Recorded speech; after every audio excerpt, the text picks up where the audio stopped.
I don't think so. I hope not. But again, I look at this and I say, as a biblical Christian, if I accept the premise that I'm trying to keep America white, what am I actually doing?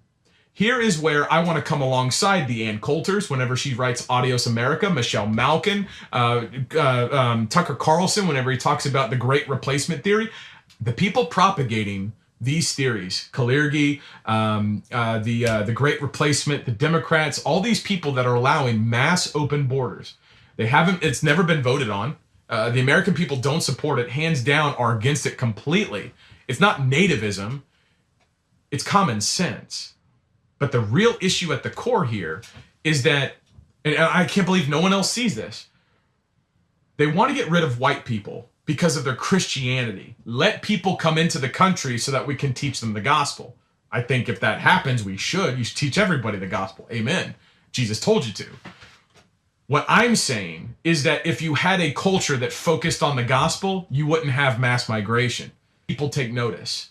My whole point for this, Zionism, Jews taking over the world, the Rothschilds, the Kalergi plan, the white replacement theology, or white replacement theory, I largely agree that all of those things are happening. Okay, so what you just saw there, and understandably it's jumping around as the insane mind does, is a candidate, Jarrin Jackson, who is a state Senate senator right now. He wants to become a congressperson in Oklahoma as a right-wing streamer. And apparently one of these people that believes literally everything that he reads online. He believes all of those conspiracy theories. With the way that he wants to differentiate himself, as you saw there, was that he goes further than all of that. He accepts all of those conspiracy theories. Some you're probably familiar with, Great Replacement.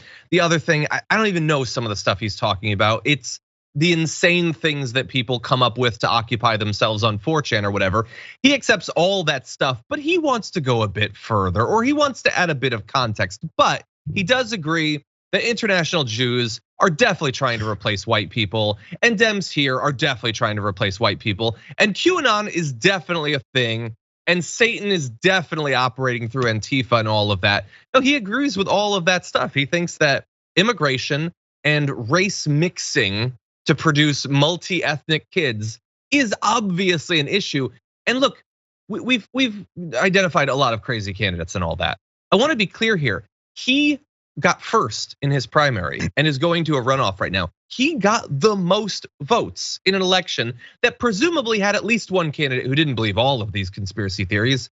And so we do kind of have to take this guy, Jarrin Jackson, seriously, unfortunately, JR.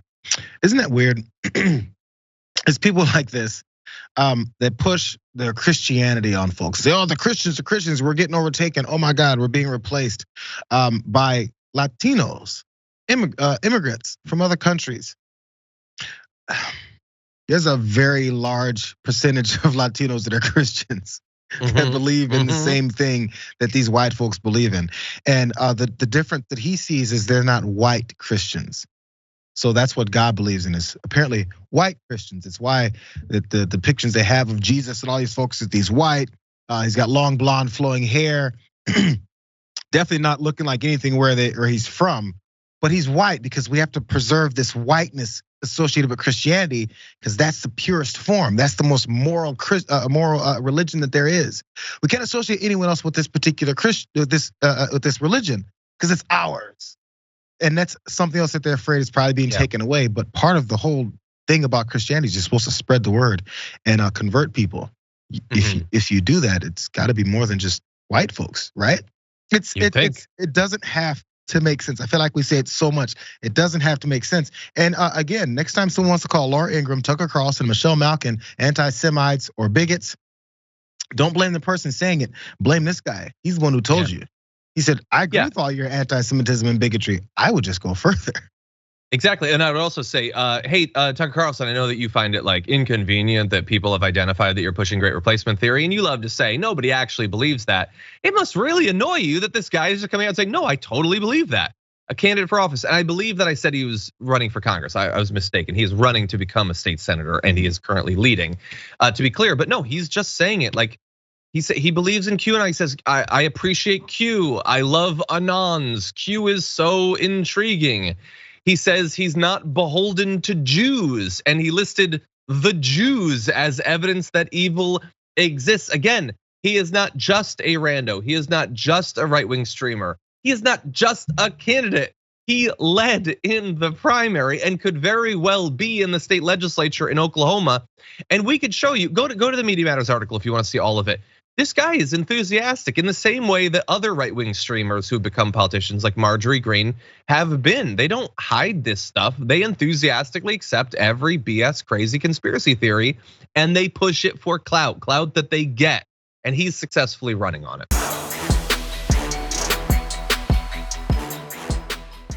Check out the Damage Report podcast each day, wherever you get your podcasts, whether Pocket Casts or Stitcher or iTunes. You can join me as I give you the news and stories you want, with a range of co-hosts and interview guests jumping in on the fun each day. Again, that's the Damage Report, wherever you get your podcasts. And if you get them at iTunes, don't forget to rate and review. Sometimes I'll read them live on the show.